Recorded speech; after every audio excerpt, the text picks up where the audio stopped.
Triglyceride বা টিজি, সংক্ষেপে আমরা টিজি বলি, রক্তের একটা উপাদান টিজি, যেটা রক্তকে গাঢ় করে ফেলে। তো অনেকেই প্রশ্ন করেন যে টিজি আসলে কেন বাড়ে। আমি তো আসলে বেশি এই খাই না, অথবা তৈলাক্ত জিনিস খাচ্ছি না, কি বলে চর্বি জাতীয় জিনিস খাচ্ছি না, তাহলে আমার টিজি কেন বাড়ছে।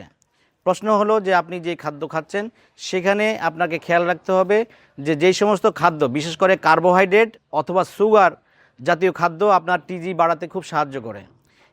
আর আরেকটা জিনিস মনে রাখবেন যে আপনি যখন ভাজা পোড়া খাচ্ছেন অথবা প্যাকেজিং ফুড খাচ্ছেন তখন আপনার টিজিতে এই প্রবলেম হয়, কারণ এই টিজি বাড়তে পারে।